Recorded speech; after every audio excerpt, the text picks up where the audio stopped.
합성경 법표입니다. 네 가지로 구성된 법들에 속한 내용들을 좀 상세히 공부하다 보니까 이 수업이 좀 길어지고 있습니다. 아무튼 네 가지로 구성된 법들 중에 사식, 네 가지 자량에 대한 공부를 하고 있는데요.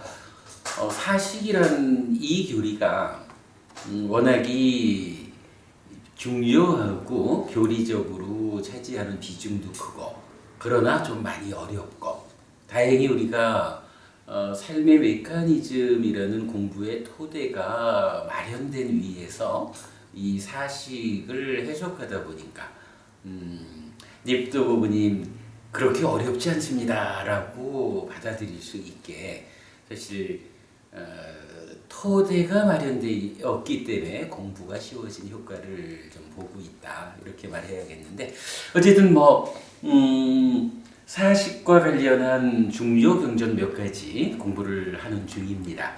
좀 서둘러서 공부를 해야 할 것 같은데요.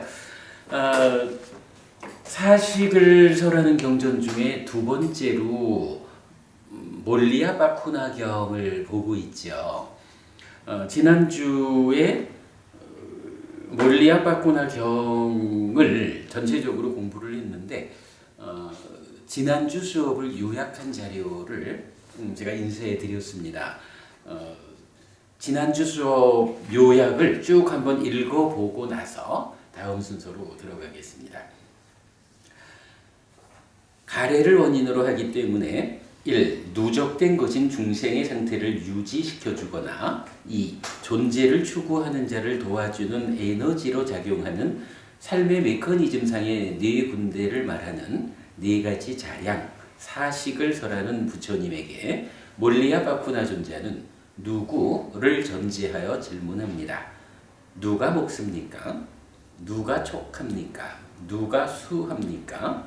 누가 애합니까? 누가 취합니까? 그러나 부처님은 누가 있어서 하는 것이 아니라 삶의 과정의 조건 지어짐, 즉 12연기로서 답을 합니다. 자아가 있어서 삶의 주체가 되어 먹고 내지 취하는 것이 아니라 조건들의 연결관계에 의해 삶이 진행된다는 것입니다. 아가 아니라 무아적인 삶을 말하고 있죠. 또한 첫 번째 질문 누가 먹습니까? 식식을 얘기했죠. 두 가지 면에서 중요한 교리적 설명을 들려줍니다. 경전 말씀입니다. 이렇게 말씀하시자 몰리아 바쿠나 존자가 세존께 이렇게 여쭈었다. 대덕이시여, 그러면 누가 식식을 먹습니까? 그것은 적절한 질문이 아니다 라고 세존께서는 말씀하셨다. 나는 먹는다라고 말하지 않는다. 이제 내가 먹는다라고 한다면 거기서 대덕이시여 그러면 누가 먹습니까? 라는 질문은 적절하다. 그런데 나는 이렇게 말하지 않는다. 내가 이렇게 말하지 않기 때문에 대덕이시여 그러면 무엇이 식식입니까? 라고 묻는 것이 적절한 질문이다. 거기서 식식은 미래에 다시 존재, 여기선 바와 유를 썼죠. 다시 존재가 되어 태어남의 조건이다. 그 존재, 여기서 존재는 부다라고 해서 누적된 것, 식 더하기 명색의 상태를 말하는 단어를 썼죠. 그 존재, 부다가 있을 때 유깁이 있고 유깁을 조건으로 촉이 있다라는 설명이 타당하다. 자, 이게 이제 첫 번째 질문에 대한 문답이 있죠. 여기에서 이건 우리가 주목해 봤던 것이 존재라고 우리가 쉽게 말하는 빨리 단어가 두 개가 있더라라는 거죠. 보통 12연기에서 유로 나타나는 바와라는 말하고 뭔가 잘 좀 해석하기 어려운 단어 부다라는 단어가 나오면서 이것도 똑같이 존재라고 부르게 된 거죠. 그리고는 유라는 이 존재로는 다시 태어남이 있다라고 해서 생노사의 윤회를 말해주고 부다라는 이 존재를 놓고는 그것으로 인해서 유깁을 조건으로 초기라고 해서 부다 조건으로 유깁을 조건으로 촉이라는 12연기적인 전개를 말해주고 있죠. 그러니까 요 단락에서 우리가 그걸 보아야 하죠. 먼저 식식이 유에서 생으로 노사로 나아가는 즉 윤회의 조건이 된다는 점입니다. 행위의 오염에서 비롯되는 식의 머금과 쌓임에 의해 식의 누적 상태가 달라지면 이에 상응하여 참여하는 명색의 달라진 상태와 함께하여 달라진 상태의 식과 명색이 되는데 이것이 유, 즉 요규, 세규, 무세규, 요계의 존재, 색계의 존재, 무색계의 존재입니다. 그리고 이것을 조건으로 생과 노사가 있어서 윤회하는 것입니다. 그러나 유는 몸이 유지되는 동안에는 순환적으로 식 더하기 명색으로의 삶을 반복하게 됩니다. 니프노 부님 우리 요 이야기 몸이 유지되는 동안에는 순환적으로 식 더하기 명색으로의 삶을 반복하게 된다. 요 얘기 더 설명 필요 없죠. 요거 이해하는 거죠. 아마도 제가 볼 때는 12연기를 해석하는 데서 가장 어렵고 중요한 놓치면 안 되는 이야기가 요걸 거예요. 법우님 이 이야기를 이해한다라고 하면 공부 수준이 많이 올라왔다. 이렇게 말해도 되는 사실은 굉장히 이해하기 어렵지만 놓쳐서는 안 되는. 왜냐하면 요 부분을 놓치면 우리 삶이 반복 순환되는 가운데에 몸이 버려지면 다음 생으로 간다. 이 개념을 설명할 수가 없는 거예요. 요 붓다라는 이 단어 절대 놓치지 맙시다. 이때 식 더하기 명색의 상태를 붓다, 누적된 것이라고 하는데 가래가 전제된 삶의 과정, 즉 12연기의 출발이 되는 존재입니다.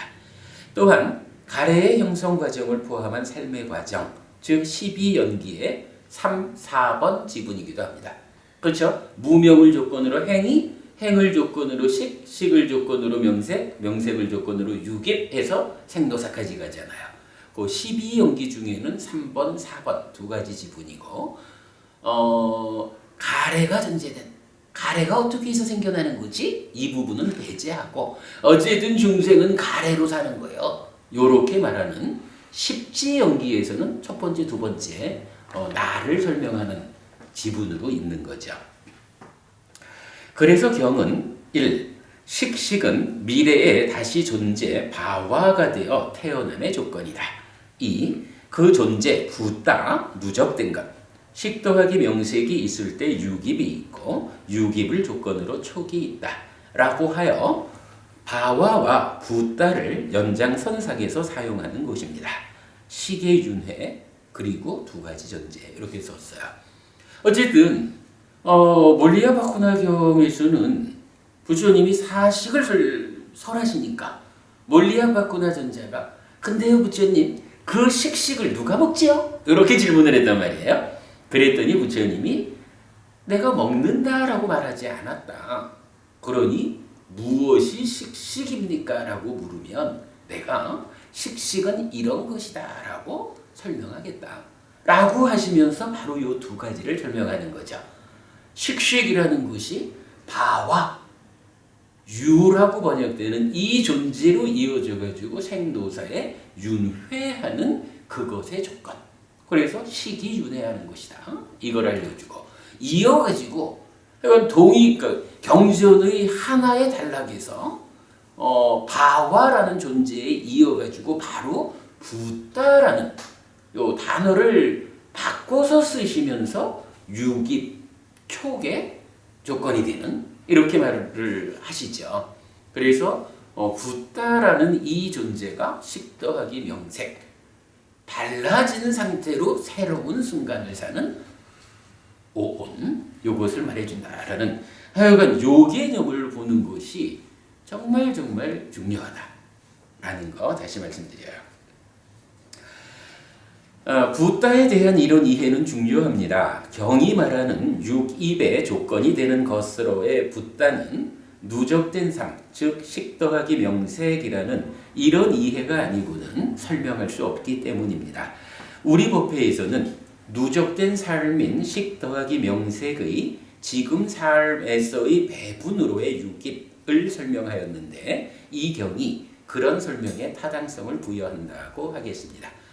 요거 뭐 길게 설명 안 하지만 우리 그강 공부로 보면 식 더하기 명색이라는 이것이 식이 안식, 이식, 비식, 설식, 신식, 의식으로 배분이 되죠. 거기에 몸의 5가지 기능과 의근이 함께해서 안이비설신의 육내입처가 되고 이게 지금의 삶을 말하는 거기 때문에 안이비설신의가 있다라는 것은 대응하는 색성형 미처법이 있다. 이렇게 해서 식과 명색이라고 하는 요것이 배분되어진 식과 명색은 누적된 것으로의 나유 이걸 말하는 거고 이게 배분되어 가지고 대상과 대응했다라는 요거는 지금의 삶이다.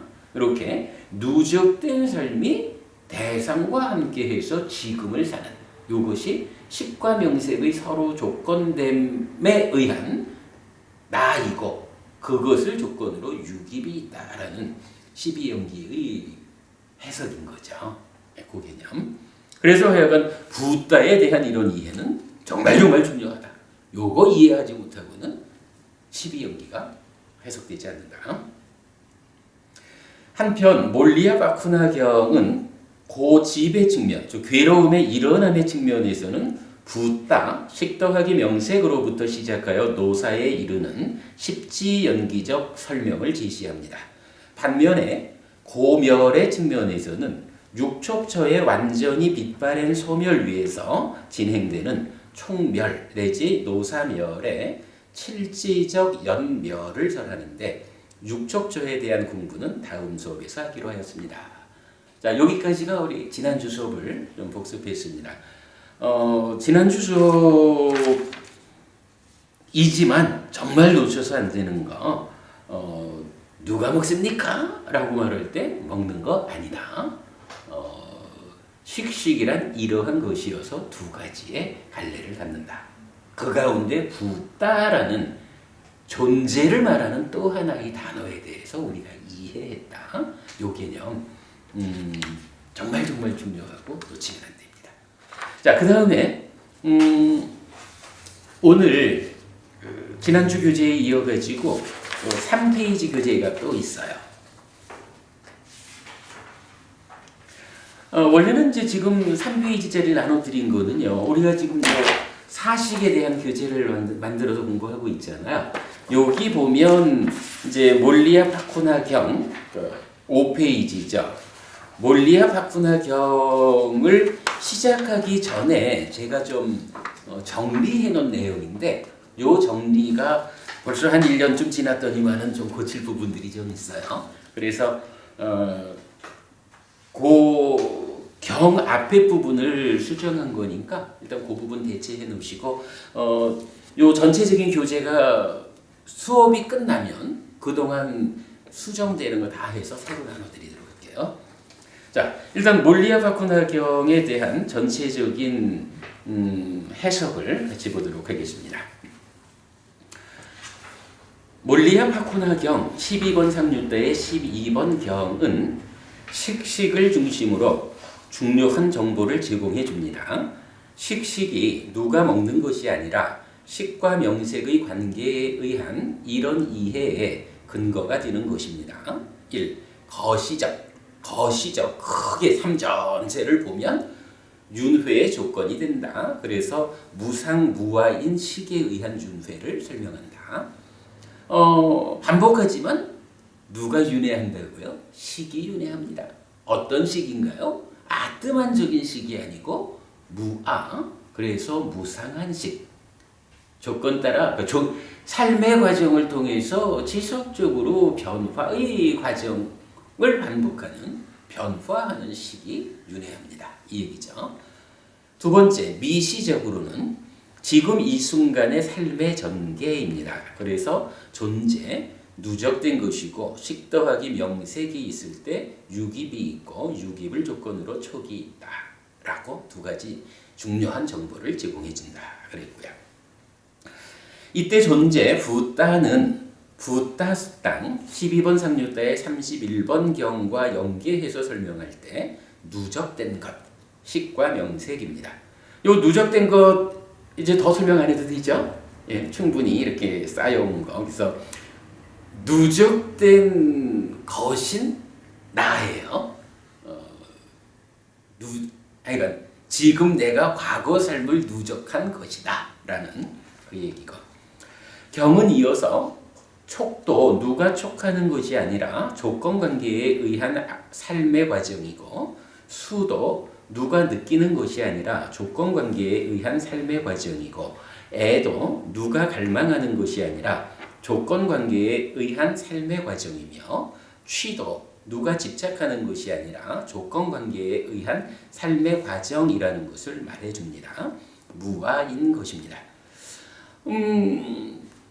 식식이라고 하는 건 뭐 워낙이 그거 자량이라고 해서 누가 먹느냐 이렇게 묻는 거는 좀 허황되다라고 해도, 그러나 촉이라고 하는 거에서는 누가 촉합니까?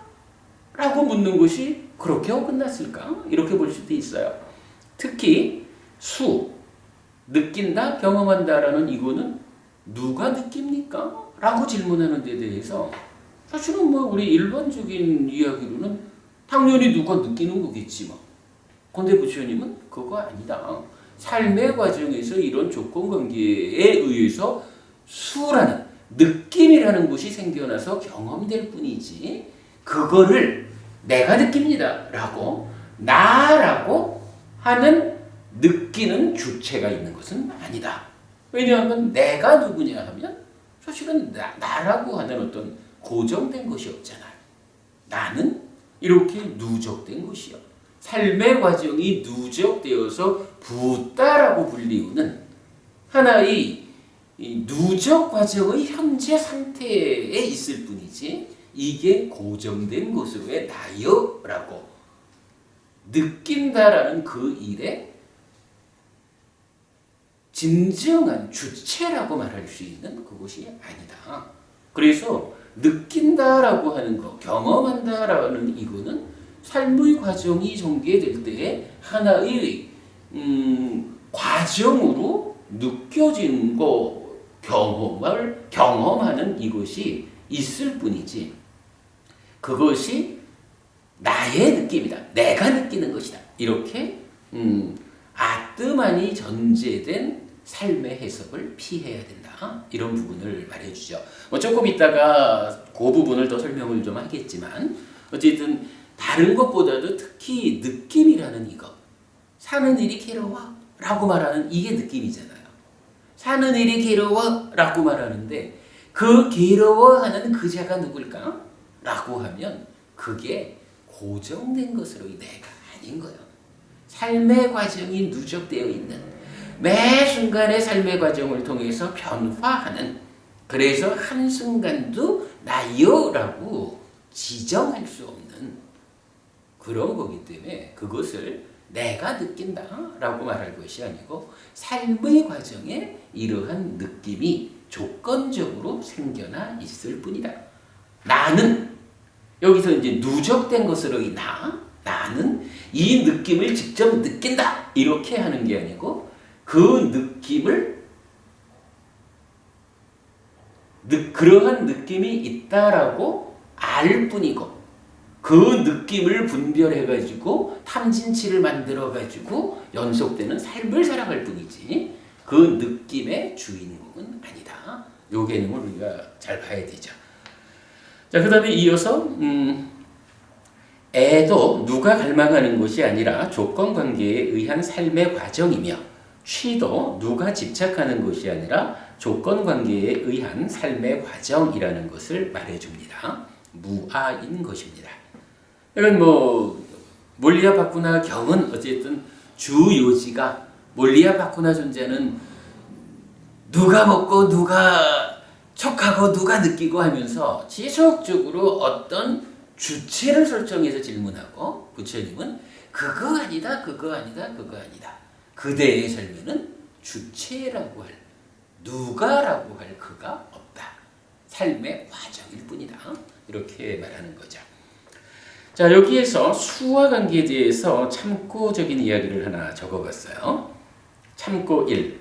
수는 누가 느끼는 것이 아니라 삶의 과정에서 1차 인식의 과정에 속하는 3, 4화합을 조건으로 생겨나고 쌓임으로써 오치원인 나, 유신을 구성해 나의 일부가 되는 것입니다. 누가 느끼는 것이 아니라 나의 안에 나를 구성하는 일부로서 느낌이 3, 4화합을 조건으로 생겨나 있는 것일 뿐입니다. 자, 수라고 하는 이게 수가 무엇일까라고 말하면 기본적으로 오온 중에 하나입니다. 이렇게 말을 하면 되죠. 오온, 색수상인식이죠.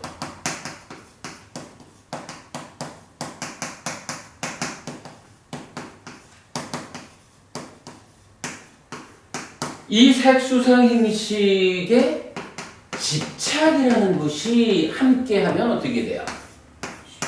오치원이고, 원래는 이 오치원은 뭐죠? 원래는 이 오치원은 뭐 따지자면 아무것도 아니지 뭐. 그냥 오온이라는 삶의 과정에 누적의 집착이라는 것이 함께해 있는 것 뿐이지 뭐. 근데 이거를 어떻게 보나요?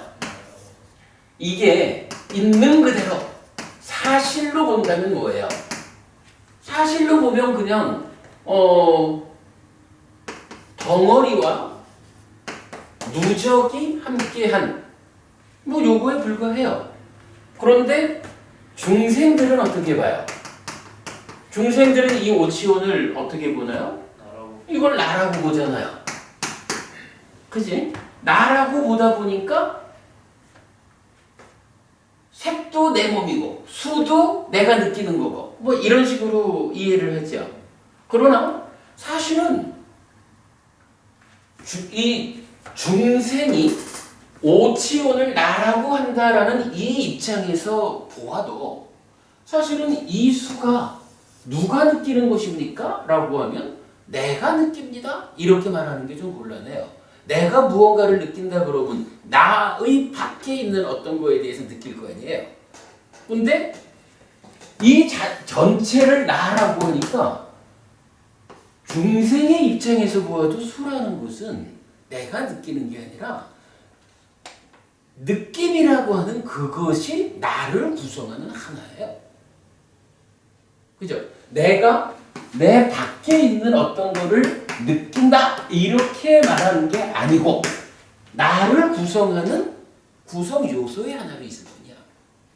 그러니까 느낌이라는 이 자체는 그냥 삶의 과정에서의 하나의 한 부분이고 그 덩어리를 더해서 집착하면 나를 구성하는 한 부분이다. 이렇게 보아야지 내가 느낀다. 이렇게 볼 거는 아니죠.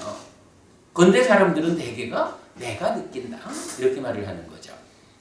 괴롭습니다. 라고 말할 때도 괴로움이라는 느낌이 지금 이렇게 만들어져 가지고 내가 그 느낌을 경험하고 있을 뿐이지 내가 느낌이라고 하는 그것을 주체적으로 느낍니다. 이렇게 보지 말라라고 하는 게 부처님 말씀인 거죠. 자,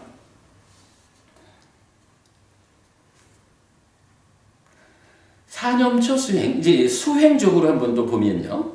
사념처 수행의 수념처는 1차 인식을 통한 두 단계 분별의 두 번째 자리입니다. 자, 요게 이제 무슨 얘기인가요? 수념처라고 했는데 어쨌든 수념처라는 것은 느낌을 이어본다라는 수행이죠.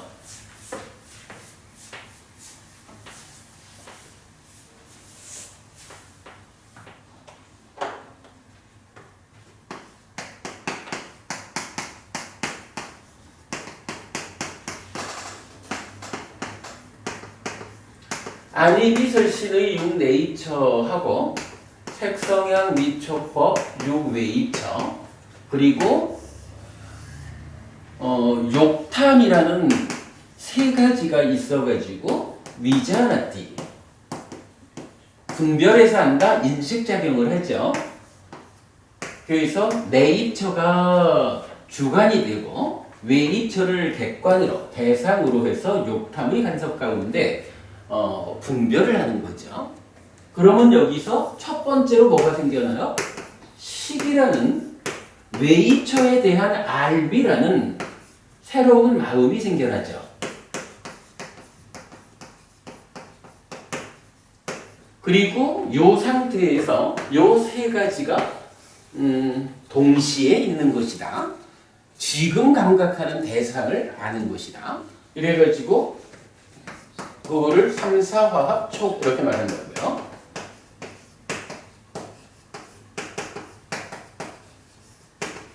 그러면 촉하면 여기서 수가 있다.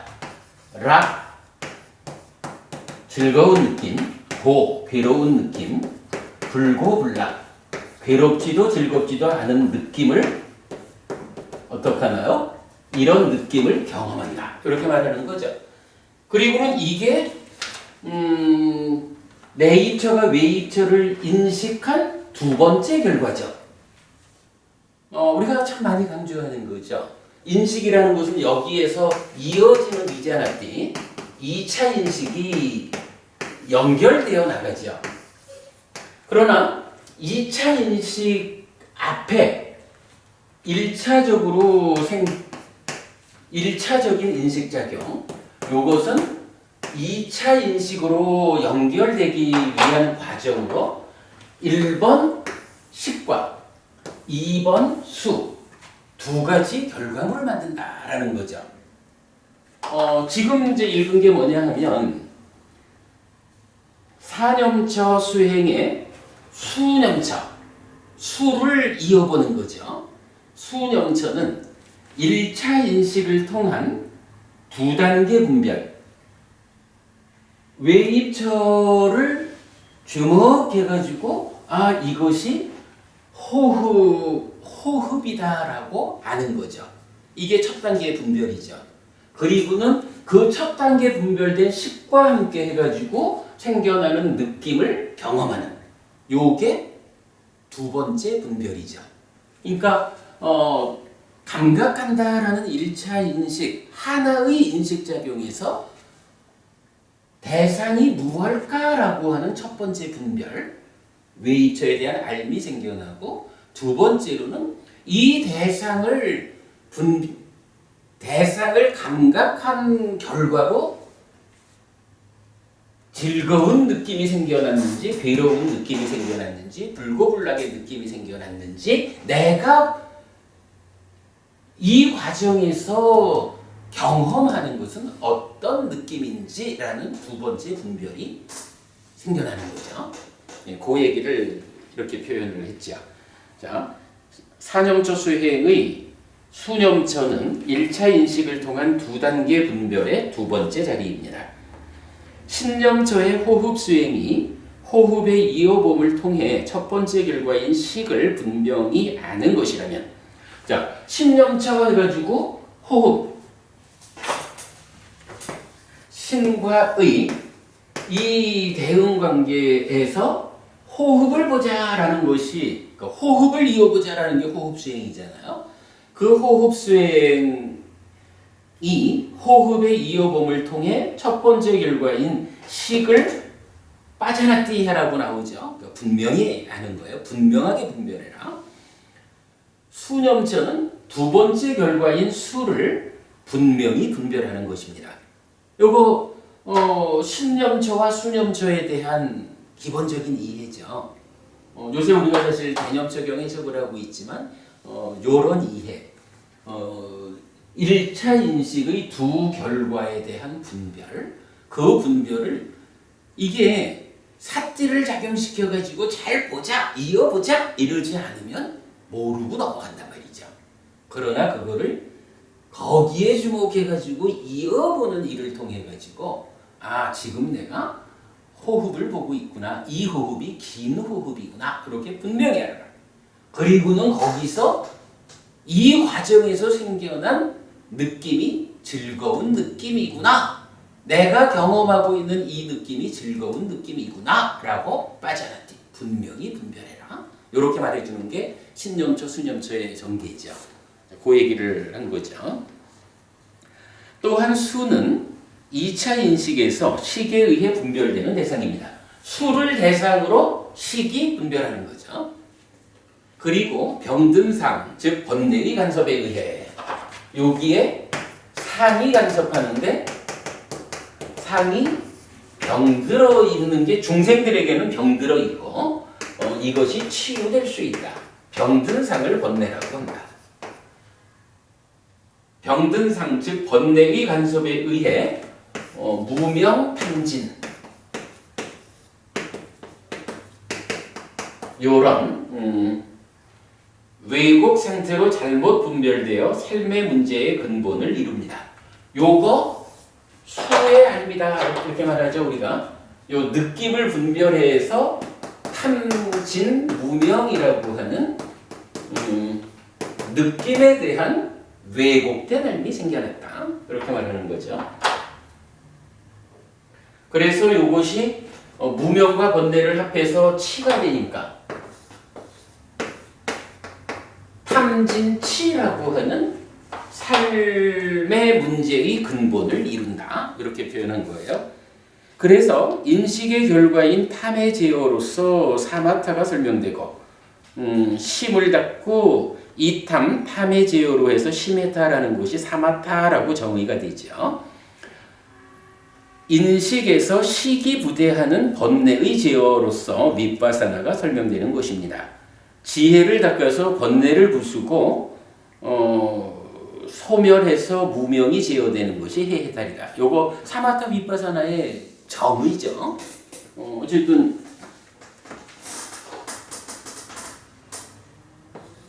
탐을 부수자, 그러니까 탐을 제거하자라는 거 사마타, 이탐이라고 하고 심해탈 이렇게 되는 거죠.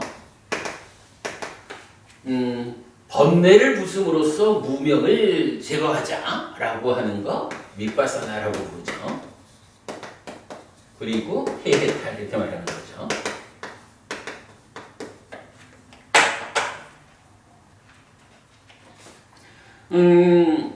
여기서 왜 이제 이렇게 좀 뭐 참고적이지만 수행에 대한 이야기를 좀 짚어봤냐 하면 요 수라고 하는 것이 내가 느끼는 거요 라고 몰리아파푸나 존자는 접근을 했는데 부처님이 그거 아니다. 그거 그냥 이런 조건에 의해서 생겨나고 또다시 다음 단계 가래의 조건이 되는 것이다. 이렇게만 설명을 하잖아요. 그런 이해 위에서 이제 우리가 산업적 수행을 통해서 무엇을 해요?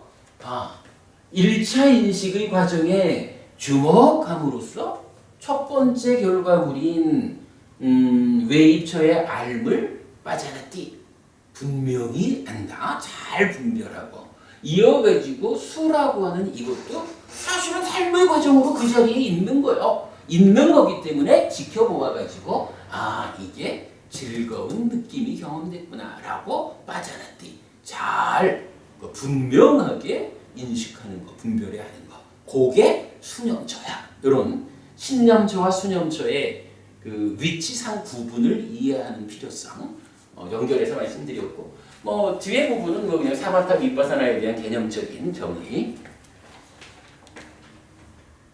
자, 참고 2. 업은 심을 원인으로 하는 몸과 말과 의의 행위입니다. 이때 심의 오염, 왜곡 상태를 가래라고 합니다.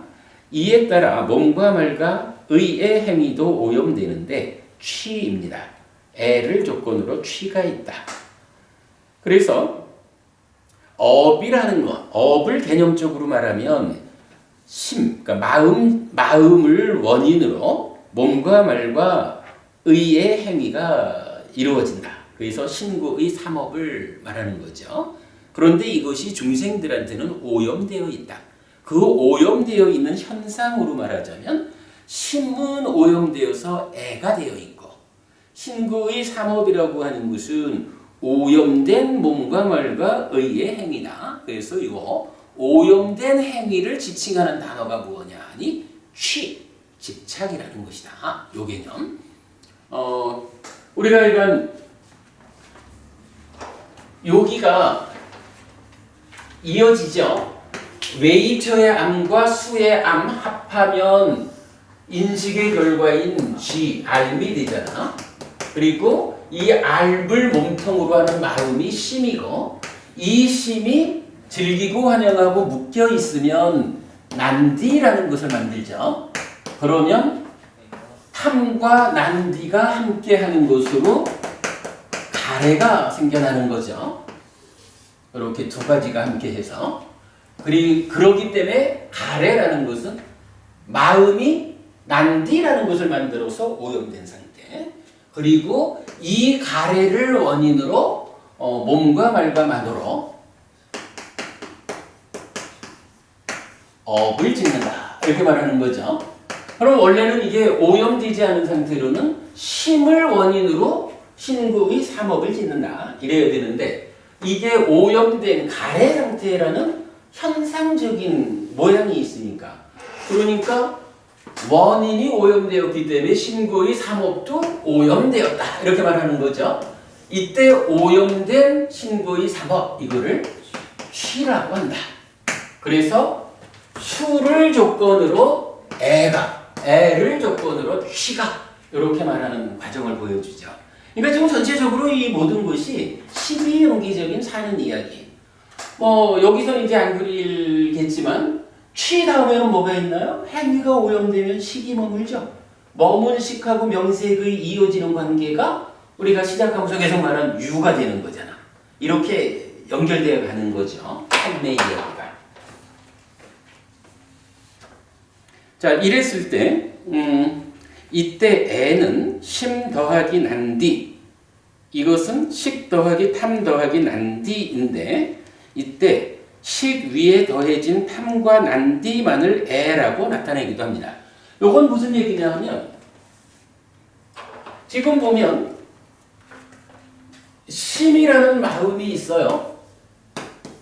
근데 이 심이 뭐냐 하면 식 더하기 탐이잖아요. 그리고 식 더하기 탐이고 여기에 난디가 생겨나 있거든요. 이럴 때에 식 더하기 탐 더하기 난디를 애라고 말을 하는데 이 애를 말할 때의 경우에 따라서는 식이다 심이다라는 요 마음 이야기는 빼고 식에 더해진 부풀려진 것으로의 탐과 난디 요것만을 가지고 가래라고 말하기도 한다 이거예요. 그러니까 한면으로는 마음이 오염되었다라는 것 때문에 오염된 상태의 마음을 가래라고 하기도 하고 경우에 따라서는 마음은 우리 삶의 주체적인 거니까 일단 덮어두고 그 오염 관계만을 가래라고 말하기도 한다 이거죠. 그럼 마찬가지 취라고 하는 요것도 어떻게 있어요? 오염된 행위 이렇게 말을 할 수가 있죠. 가래가 오염된 마음일 때는 오염된 행위 이렇게 말할 수도 있는데 가래가 마음을 빼고 오염의 상태만을 말할 때 그럴 때는 취도 업이라는 말을 빼고 그냥 오염 상태만을 말할 수도 있다는 거죠. 그냥 그렇게 넘어가요. 그냥 이건 그 몸통을 포함해서 말하기도 하고 몸통은 빼고 겉으로 드러난 현상만 말하기도 하고 그런다라는 거죠. 자, 그래서 그렇다면 마찬가지로 몸과 말과 의의 행위에 오염이 더해진 것을 취에서도 더해진 것인 취에서도 오염만을 취라고 부르기도 한다는 것을 알 수 있습니다. 요거 우리 이전 공부 통해서 이렇게 그림으로 몇 번 그려봤던 거죠. 취는 욕, 견, 계금, 아어의 네 가지 오염으로 설명되는데 요건 뭐냐 하면 욕취라고 해서 소유, 욕계 중생을 말하는 소유적인 오염을 말하는 게 욕취 이래 되죠. 그리고 견취라는 것은 견해가 오염된 거. 계금취라는 것은 뭐 계율과 의례의식 이렇게 말을 하죠.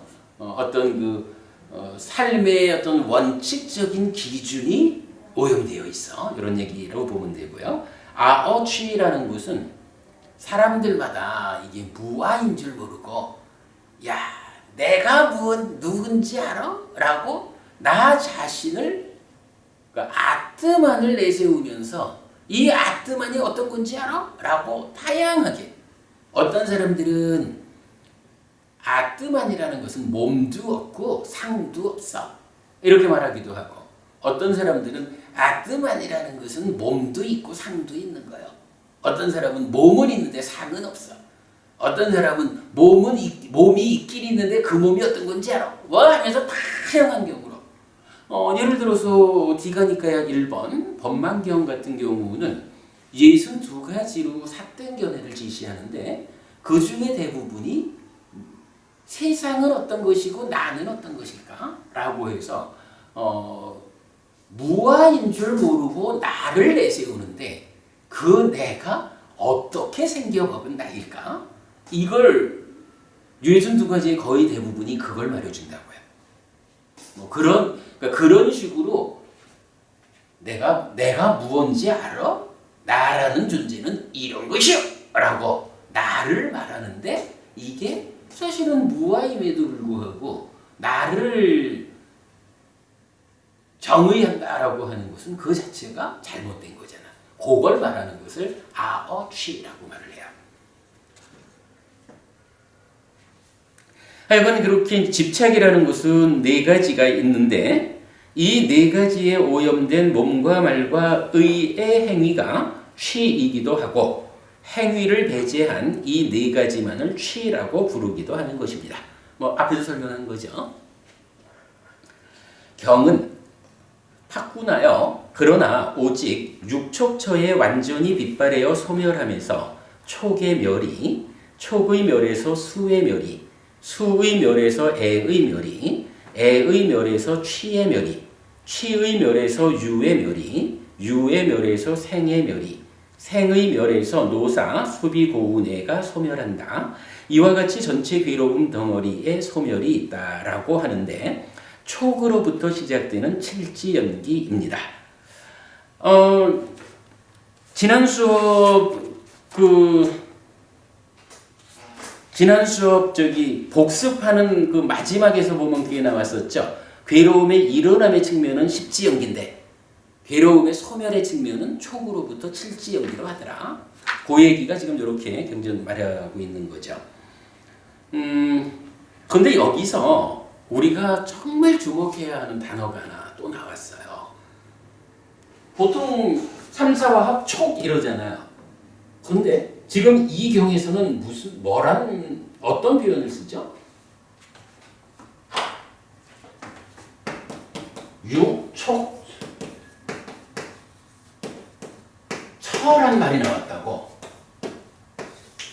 요거 아야따나라는 말인데 이 아야따나, 처라는 말이 어디에 나오죠? 안이비설신을 내입처 이렇게 말하죠.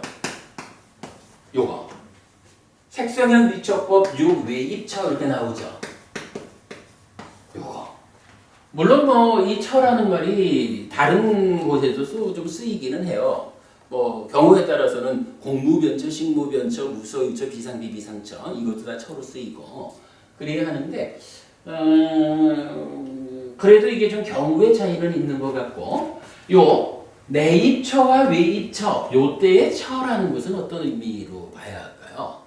이거를 뭐 감각 장서 이렇게도 이제 번역을 하고 있지만 우리는 이걸 어떻게 해석하나요? 감각작용이, 그러니까 인식작용이 일어나려면 이 인식의 토대가 되는 것이 안이비설신의 색성형 미촉법, 내입처와 외입처가 있다. 이렇게 우리가 말을 하죠. 처라고 하는 것은 인식작용이라고 하는 하나의 작용을 위한 토대가 되는 것이다.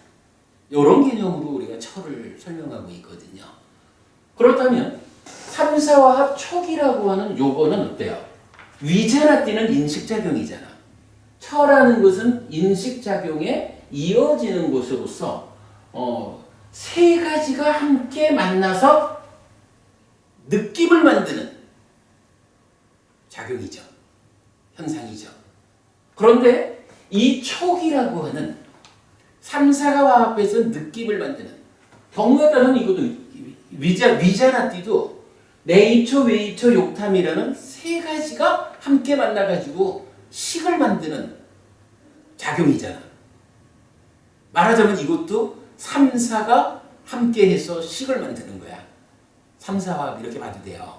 그런데 여기 촉이라는 것은 이 위자나띠 개념이 아니고 이후에 이어져 가지고 내입처, 외입처, 식의 3, 4가 함께해서 수를 만드는 작용이라고. 그러니까 이것도 하나의 작용이야.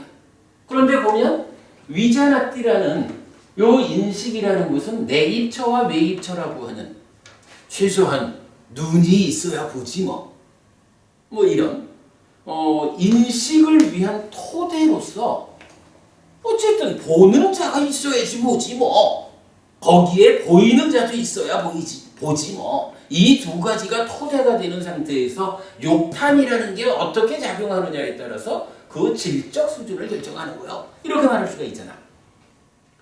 처라고 하는 것이 이렇게 인식작용이라는 하나의 작용을 위한 토대가 되는 거. 이렇게 쓰이고 있는 거예요. 그런데 3, 4화합 촉이라는 요 작용, 요 현상도 그러니까 이 현상을 그냥 거기는 토대라는 게 없이 그러니까 눈이 있어야 보지 요러는데 여기에는 뭐 그런 아무런 토대도 필요 없이 그냥 세 개가 만나서 수를 만드는 거예요. 이렇게 보통은 이해를 하겠죠. 근데 부처님은 그렇지 않다라는 거야. 그게 아니고 어서 오셔요. 그게 아니고 3, 4와 촉이라는 작용에 의해서 수를 만드는 여기에도 어떤 토대가 필요하다. 또는 토대가 있다라고 말하는 거야. 토대가 있다. 그래서 그 토대를 육촉처. 촉이라는 것은 요 촉이고 육은 뭐예요? 안이비설신의 요거죠. 말을 하자면 몸이라는 토대에 의해서 인식작용이 이루어진 거죠. 여기에 대상이라는 토대가 같이 한 거야. 마찬가지 육촉처라고 하는 눈에 보이는 건 아니지만 그죠? 보이는 건 아니지만 내입처하고 외입처하고 새끼져진 식이 그냥 아무 데서나 지들끼리 만나가지고 술을 만드는 게 아니고 요 세 가지가 만나는 자리가 있다. 토대가 있다. 어떤 토대가 마련되어 있어가지고 그 토대 위에서 내입처, 외입처, 식이 함께 해가지고 술을 만든다. 이렇게 말해주는 거예요. 요 처라고 하는 요 개념을 이해를 해야 되죠. 어쨌든 이제 이건 제 얘기가 아니라 경전이 몰리아 파쿠나경에서 부처님 육촉처라는 이야기를 좀 해주고 있거든요. 요거 약간 용례적으로 보면 뭐 제법 여러 개 경전에서 육촉처라는 말을 해줘요. 조금 이따 더 보기로 하고. 뭐 참고적으로 말하면 우리가 그 사띠토대라는 말도 하죠. 사띠토대라는 것이 뭐냐 하면 사념처가 완성된 자리. 그래가지고 염오해가지고 생겨난 마음의 행위 영역은 완전히 지워되었다. 그 상태 사티토대라고 하죠. 그리고 나면 사마타 비파사나에 의해서 마음이 생겨나는 과정의 문제만 해소하면 깨닫는다. 이렇게 말할 때 사티토대라는 것도 그런 토대 위에서 사마타 비파사나 하는 거예요. 요 개념. 그러니까 사티토대 사티 아야타나거든. 아야타나 토대라고 하는 개념 놓치지 않아야 합니다. 자, 육촉처는 육내입처, 육외입처에서와 같이 처, 아야따나의 자격이 부여되어 있습니다. 감각작용을 위한 주관, 객관으로의 토대가 되는 내외입처와 마찬가지로 3, 4화합을 위한 토대가 되는 촉처가 있다는 것입니다. 내입처, 외입처가 있어서 그것을 토대로 1차 인식이 진행되듯이 보이지는 않지만 촉처라는 토대가 있어서 그 위에서 3, 4화합이 진행된다는 것입니다. 이런 촉처, 3, 4화합의 토대 위에서 내입처, 외입처 식의 3, 4가 만나는 것이 3, 4화합 촉인데 1차 인식에서 욕탐이 함께하는 중생들에게는 무명촉, 무명과 함께하는 촉입니다. 요건 이런 이야기죠. 이 3, 4화합 촉이라는 것이 내입처, 외입처, 식 이렇게 세 가지가 만나는 건데 사실 거기에는 지금 숨어 있는 게 뭐예요? 욕탐이라는 거가 숨어 있어가지고 외입처를 외입처 그대로 만나는 게 아니라 왜곡된, 욕탐에 의해서 왜곡된 니미타 상태로 만나잖아요. 그러니까 생겨나는 식도 구체적으로는 외입처의 알미 아니라 니미타에 대한 알미라고. 그렇죠? 그러니까 요 니미타라고 하는 요 말은 욕탐의 영향을 받고 있다 요 얘기잖아요. 근데 욕탐이라는 거 요거 뭐예요? 요 탐이 어디부터 오는 거야? 번뇌로부터, 무명으로부터, 탐으로부터. 이게 삶의 과정을 거쳐가지고 요 업의 중간에서 빠져나오는 거잖아. 그죠? 그래서 욕탐이라고 하는 요거 때문에 육촉처라고 하는, 촉처라고 하는 저것이 번뇌, 무명, 탐의 연장선상에서 그 영향을 받고 있다. 요거 메커니즘적으로는 뭐 우리가 확실히 알 수 있는 거죠.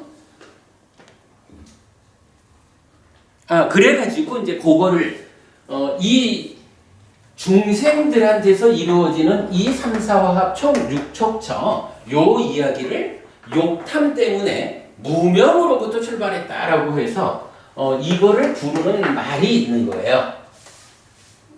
무명촉이다라는 말을 써요. 3, 4화합 촉을 하는데 이 촉이 무명의 영향을 받은, 즉 욕탐이 간섭하는 가운데 3, 4화합 촉하는 것입니다. 요 얘기죠. 무명촉이라는 단어가 나타나요. 이어서 그러나 무명이 버려지고 명이 생겨나면 무명촉은 소멸하는데 이것을 촉멸이라고 합니다. 자, 여기 우리 이 얘기하죠.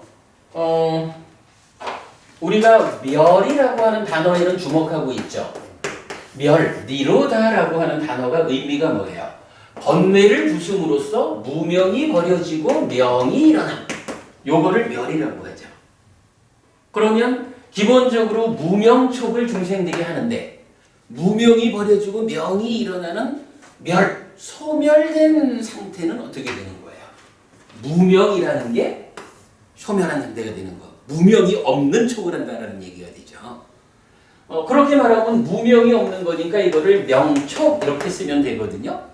근데 한 문권에서는 명촉이라는 단어가 나타나요. 그런데 니카야에는 명촉이라고 하는, 그러니까 무명촉이 아위자 삼파사이기 때문에 명촉이면 위자 삼파사가 되어야 되는데 니카야에는 위자 삼파사라는 구체적 단어는 나타나지 않아요. 근데 이제 관찰경 같은 데 보면 이런 이야기를 하면서 그러나 무명이 버려지고 명이 일어나면 이러이러하다라고 해서 무명촉이 버려진 명촉의 상태를 설명은 해줘요. 그 부분. 그러나 무명이 버려지고 명이 생겨나면 무명촉은 소멸하는데 이것을 촉멸이라고 합니다. 하지만 이때도 촉처, 3, 4화합의 토대는 남아있어서 삶의 과정인 3, 4화합은 지속되는데 중국에서는 명촉이라고 표현하였습니다. 니카야에는 위자 삼파사라는 표현은 직접 쓰이지 않지만 이런 상황은 설명이 되고 있습니다. 관찰경을 참조하십시오라고 했어요. 자, 어쨌든 이제 여기서는 무명촉, 명촉이라는 개념을 이해하는 상태에서 명촉이라고 하는 것은 어떤 상태일까라고 하면 이걸 이제 보자는 거예요.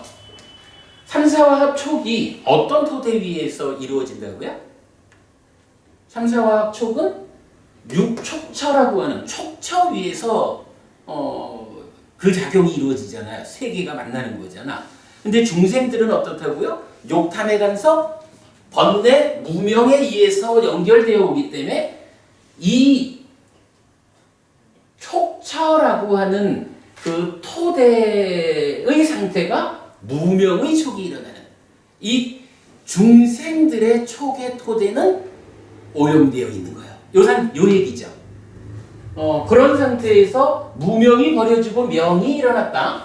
명촉이라는 요 상태는 어떨까? 라고 하면, 그러면 무명이 버려졌다라고 해서 무명촉은 버려지는데, 소멸하는데, 그렇다고 해서 그 토대가 되는 촉처까지 없어지는 것일까? 그러지는 않다라는 거죠.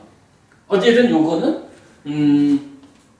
네이처, 웨이처, 식이라고 하는 세 가지가 함께 만나는 자리, 토대여서 그 위에서 경험이 생겨나 이렇게 말하는 건데, 문제는 그 세 가지가 만나는 과정에 무명의 영향 때문에 무명촉이라는 중생의 삶이 진행되고 있는 거죠.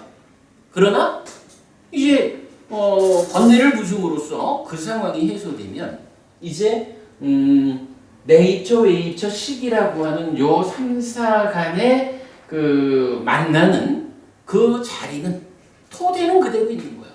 그 토대 위에서 번뇌가, 무명이, 탐이 작용하지 않는 그런 상태, 명촉이 진행되는 거예요. 요렇게 이해하면 되겠죠. 그러니까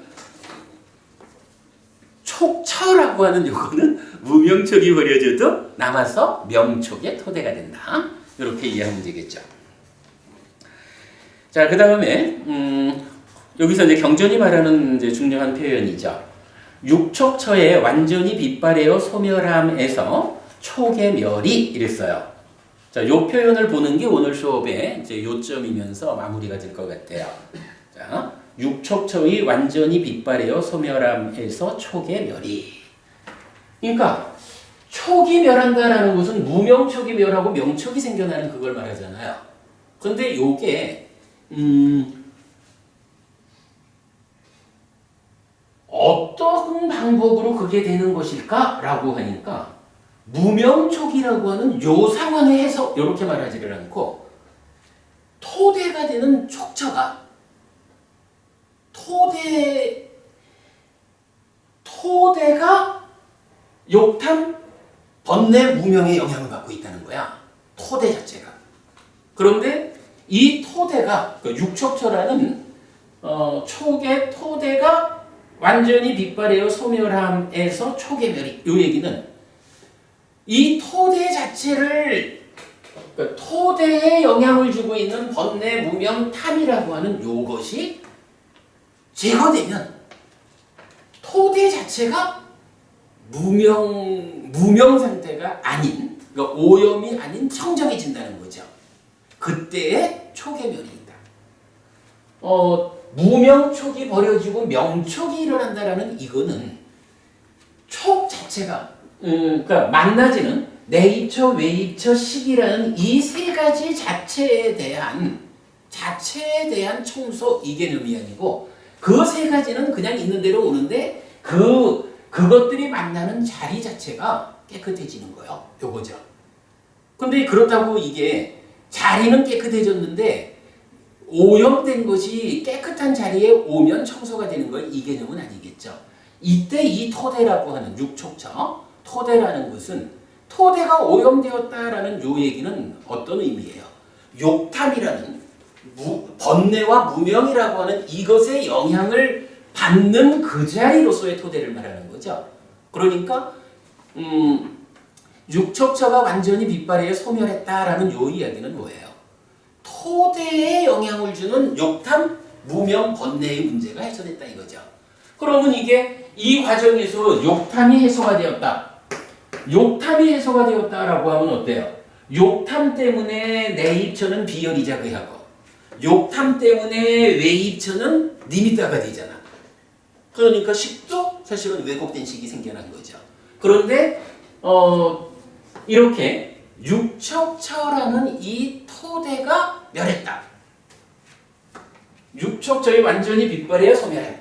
육척처에 영향을 주는 번뇌를 부수어서 무명이 버려지고 명이 일어난. 그래서 탐이 없는 이 상태가 되면 이 위에 얹어지는 그러니까 세 가지가 만났다라고 하는 토대 위에 얹어지는 세 가지 자체가 어때요?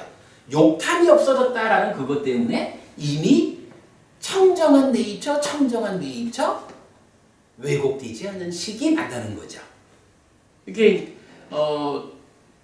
토대는 깨끗해졌는데 그 위에서 구체적으로 만나는 것들은 아직 깨끗해지지 않았음에도 불구하고 멸하는 거예요. 이 개념이 아닌 거예요. 토대가 깨끗해졌다라고 할 때는 이미 욕탐의 문제가 해소되었다라는 것을 말하기 때문에 내입처, 외입처, 식이라는 3사 자체도 왜곡 없는 상태로 만나는 거죠. 어쩐지 뭐 그런 개념인데 경전에서는 하여간 요 수업에서는 가장 주목해야 될 게 부처님은 이러한 상황을 촉처라는 구체적인 용어를 통해서 삼사화합 촉이 그냥 뭐 대충 아무 데에서나 삼사화합하는 게 아니고 우리 눈에 보이지는 않지만 삼사화합 촉이 일어나는 토대가 되는 구체적인 자리가 있다라고 말해주는 거죠. 그리고 그 자리가 욕탐의 문제를 해소하면 그 자리가 멸한다. 번뇌를 부숨으로써 무명이 버려지고 명이 일어나는 그런 해탈되는 삶으로의 촉처로 변하니까 그랬을 때는 무명촉이 아니고 명촉이 진행된다. 요 개념이에요. 좀 어렵죠? 아무튼 이 육촉처라고 하는 개념 자체가 사실은 어려운 개념인데 요걸 두고도 아마 부파불교 때부터도 얘기가 많았던가 봐요.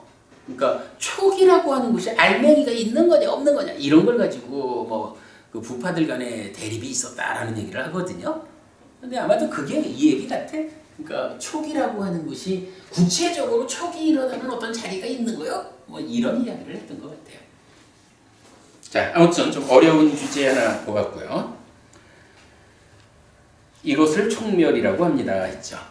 이때 완전히 빛발하여 소멸함 아세샤 위라가 니로다는 근데 요 표현을 우리가 또 좀 주목해야 돼. 어쨌든 깨달음을 이야기할 때는 무언가 문제 상황에 대해서 그 문제 상황이 완전히 빛발하여서 소멸했다 라는 걸로 깨달음의 상태를 말한다 이렇게 봐야겠죠.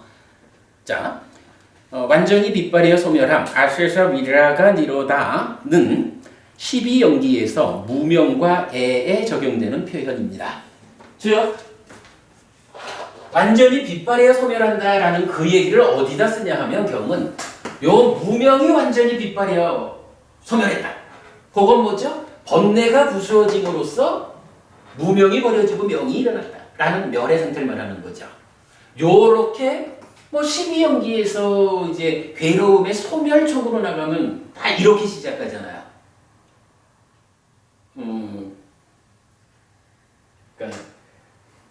그러니까 12연기의 소멸의 시작이 그러나 무명의 완전한 완전히 빛바랜 소멸로부터 행이 소멸하고 이렇게 12연기의 소멸이 시작되거든요. 그런가 하면 또 경들에 따라서는 이 가래가 완전히 빛바래야 소멸한다라고 몇 개의 경전에서 나타나요. 뭐 보통은 무명이 완전히 빛바래야 소멸함으로 고멸의 상태, 깨달음의 상태를 말하는데 뭐 몇 개의 경전에서는 뭐 어차피 무명이라는 게 가래를 형성하는 원인이니까 가래가 완전히 빛발에 소멸했다라고 하면 그건 그대로 무명이 완전히 빛발인 거고 번뇌가 부서진 거 같은 개념이죠. 한 선상에 있는 거니까. 그런데 이렇게 보통은 무명과 가래에 적용되는 요 표현 완전히 빛발의 소멸함이라는 이 표현이 육촉처에도 적용되는 것을 알 수 있습니다. 어쨌든 중요한 개념은 이렇게 보자는 거예요. 전반적으로 삶의 문제를 해결하는 그 상황은 무명이 완전히 빛발이어 소멸했습니다. 아니면 가래가 완전히 빛발이어 소멸했습니다. 라고 해서 십지연기적으로 이렇게 설명을 하잖아요. 그런데 그거 말고 요 두 자리 말고 때로 경전은 육척처라는 이 삼사합의 토대가 완전히 빛발에 소멸한 요것을 말해주는 경전도 제법 있다는 거예요. 지금 어쨌든 물리학 학문학경이 그 얘기를 하고 있는 거죠. 근데 요거는 사실 구체적 의미는 뭐죠?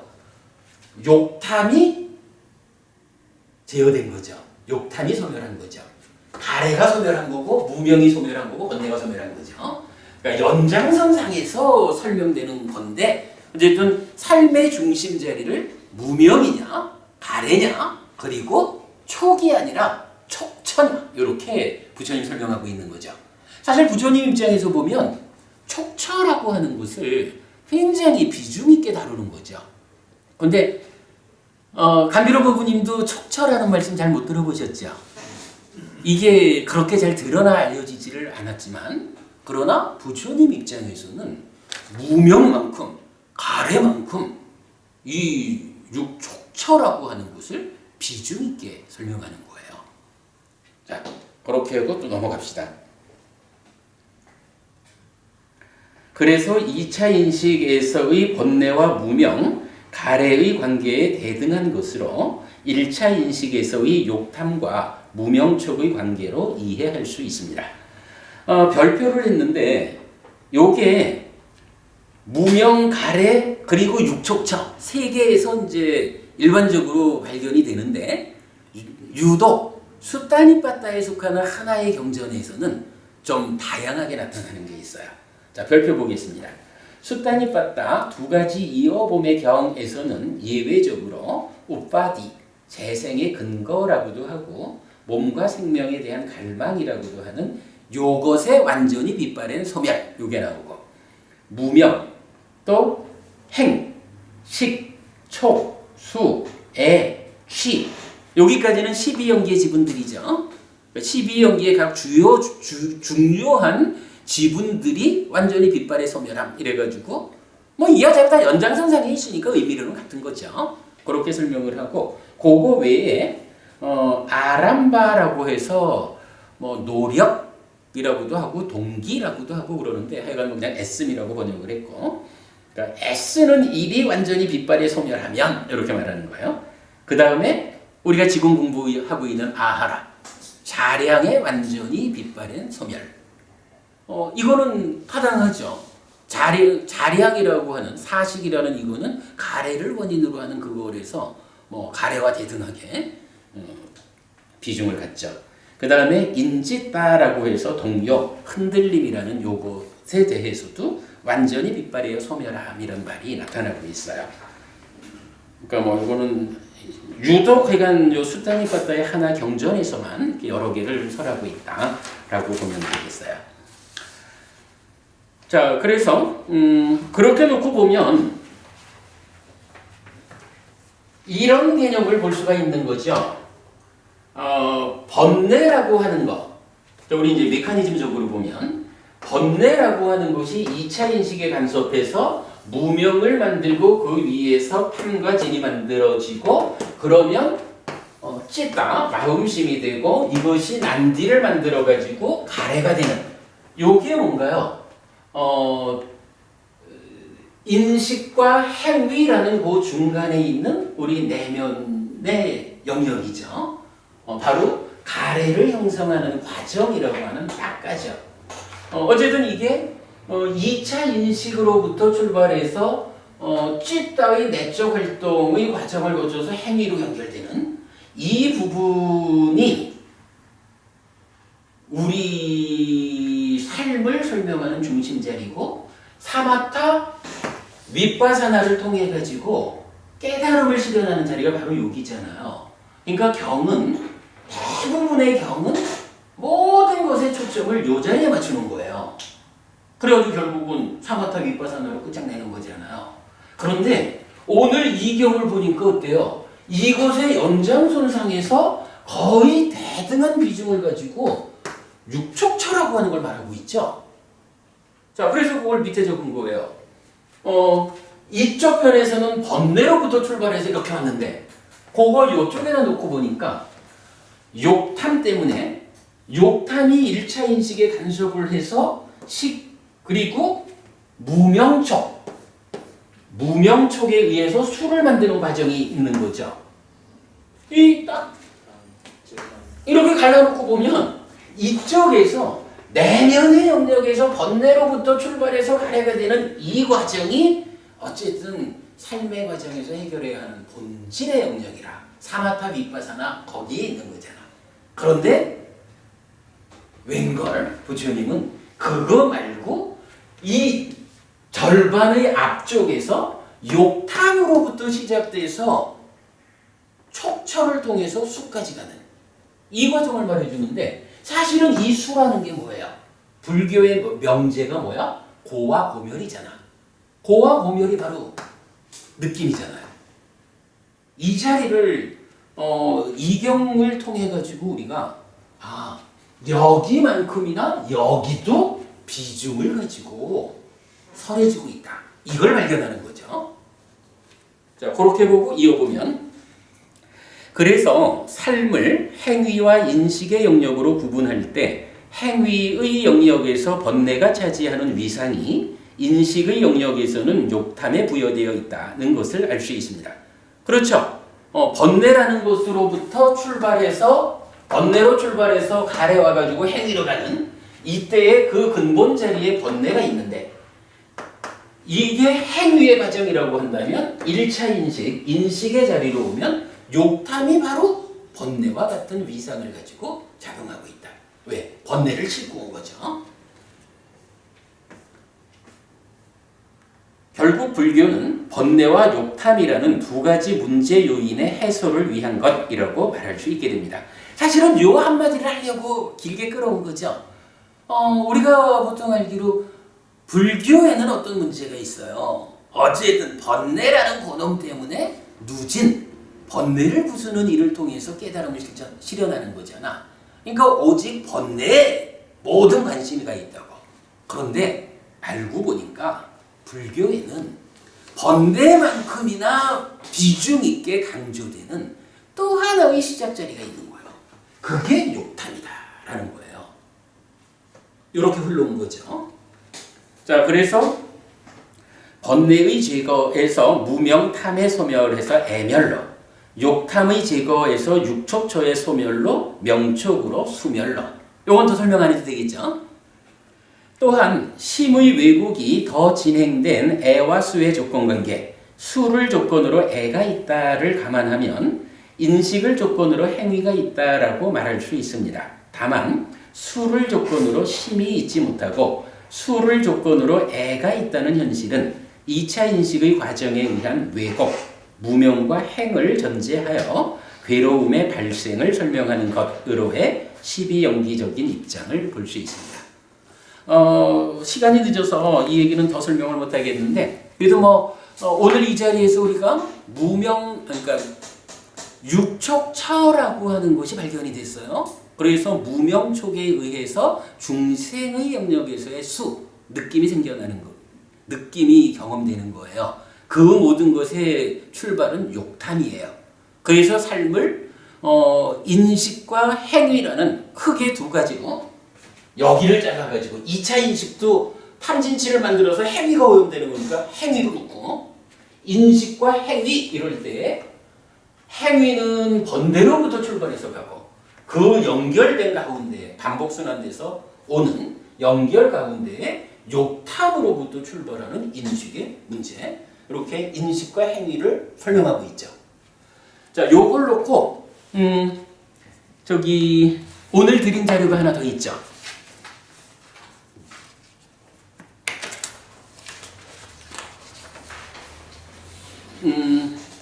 대화다하경이라고, 요거는 뭐 지난번에 보셨을 거예요. 우리 저기 산염처 공부하면서 본 건데 22번 상류다의 두 번째 경이 대화다하경이에요. 비구가 다른 지방으로 옮겨가면 그 비구에게 그 지방의 현자들이 스승의 가르침을 검증하기 위해 질문을 할 것이고 그때 어떻게 답해야 하는지 사리푸타 존자가 예상 질문과 표준 답변을 가르쳐주는 경전입니다. 아직 부처님을 만나지 못한 사람들과의 토론에서 부처님의 가르침을 드러내고 승리하여 포교를 실천하기 위해 제시되는 가르침의 요점이라고 하겠습니다. 라고 하는데 여기서 1번만 봅시다. 존재들의 스승으로부터 설해진 것은 어떤 관점을 가집니까? 즉 대표적으로 당신 스승의 가르침은 무엇입니까? 라고 사람들이 물어볼 거다 이거야. 어디 이사를 가면. 그때의 표준 답변이 무엇이냐면 욕탐을 제어하는 것입니다. 이렇게 말을 하는 거예요. 아니 이게 우리가 일반적으로 생각하면 번뇌를 부수는 겁니다. 이래야 맞을 거 아니에요. 근데 당신 스승의 가르침이 무엇요? 라고 말하니까 욕탐을 제어하는 것입니다. 이게 표준 답변인 거예요. 이거 어떻게 봐야 돼요? 바로 위에서 우리가 본 요거지 뭐. 결국 불교는 번뇌와 욕탐이라는 두 가지 문제 요인의 해소를 위한 것이라고 말할 수 있게 됩니다. 요 답이죠. 분명히 사리푸타 존자가 대신 말하는 거지만 불교를 모르는 사람들이 부처님 가르침이 무엇입니까? 라고 한마디로 답해 주시오 라고 할 때 번뇌를 부수는 겁니다 라고 안 하고 욕탐을 제어하는 것입니다 라고 말하는 경전이 있다는 거예요. 번뇌와 욕탐 두 가지 측면에서 불교가 정리된다. 이렇게 보면 되겠죠. 자, 몰리아 바쿠나경 어쨌든 오늘 시간을 좀 초과해서 미안해요.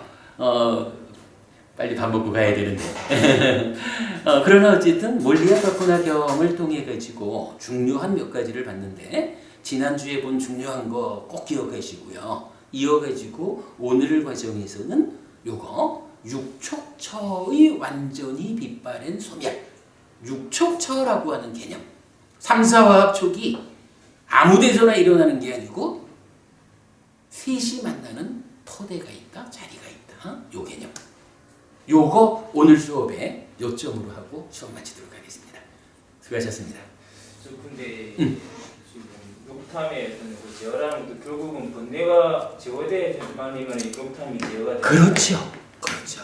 그렇다면은 지금 유촉처에서 소멸 칠지 연기 같은 경우도 만약에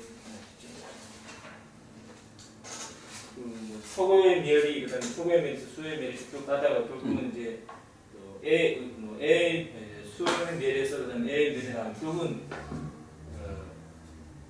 시작점을 초고의 멸로 잡아서 온다 하더라도 결국은 초기의 멸은 결국은 번뇌 그게 멸이 돼야지만 초기의 멸이 되는 상태지 않습니까? 그렇죠. 오다 보면 결국은 좀 애의 멸이 있을 이유가 없지 않습니까? 어차피 된 상황인데 그걸 또 굳이 애의 멸이라고 해야 돼 언급할 이유가 이게 이제 그러니까 네.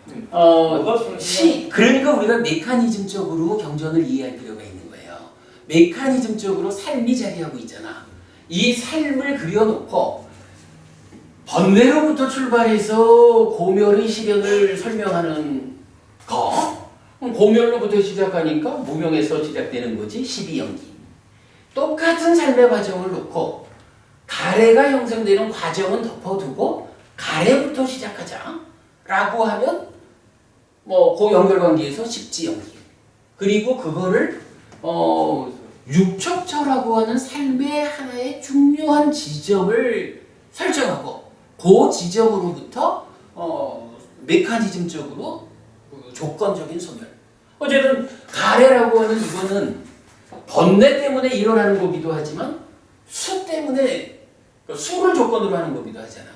그러니까 수를 조건으로 하는 가래인데 이게 내면의 과정에서 번뇌가 작용하기 때문에 심으로 잊지 못하고 가래가 된 거지. 그러니까 가래는 두 갈래로 작용한 거잖아.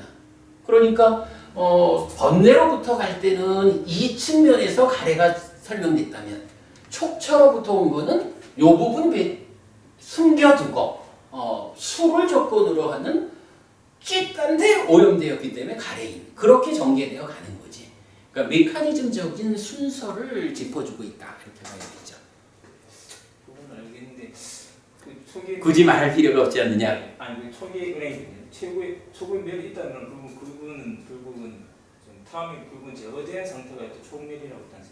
그럼요. 그럼 그만 결국은 돈내가 벌써 제거되기 때문에 나는 그래 아니 뭐 그 말씀 타당해요. 근데 그거는 아마 쉽게 접근하면 될 것 같아. 이게 메커니즘적으로 12연기가 설명이 됐잖아. 그 중에 부처님이 필요에 따라서 1번부터 다 설명하기도 하고 3번부터 설명하기도 하고 6번부터 설명하기도 하고 8번부터 설명하기도 하고 이제 그런 식으로 그냥 이해를 하시면 그러니까 분명히 잘 짚으신 거는 이 모든 게 욕탐이 앞에 걸 다 끌고 온 거기 때문에 이게 다 연결되어 있는 거지 끊어진 게 아니라고. 그래서 우리가 늘 말하는 반복 순환 구조라는 거잖아. 이 반복 순환 구조 상에서 사실은 앞뒤가 없는 거야 이게. 그죠? 어떤 거를 하나 기준으로 잡으면 그것부터 그 다음이 있는 거지. 어떤 것이 먼저다라고 할 거 없이 삶은 반복되는 거거든. 반복 순환되는 거란 말이야. 그 가운데에 어디를 기준으로 시작해서 설명을 했느냐. 요 개념으로만 보면 되고. 만약 그렇게 안 보면 어머님이 말씀하시는 아니 이게 됐다는 건 저기가 이미 끝난 건데 이 개념으로 치면 모두가 그렇지 뭐. 꼭 촉처뿐만 아니라 그지? 이 12개 집은 모두가 사실은 어디 한 군데만 끊어지고 다 끊어진 거라. 근데 그걸 어디를 초점으로 두고 거기에서의 조건관계를 설명하느냐 이 개념으로 그냥 그건 뭐 이렇게 쉽게 좀 이해하는 게 좋을 것 같아요. 받아들입시다. 그래서 어이 식사하고 가셔요.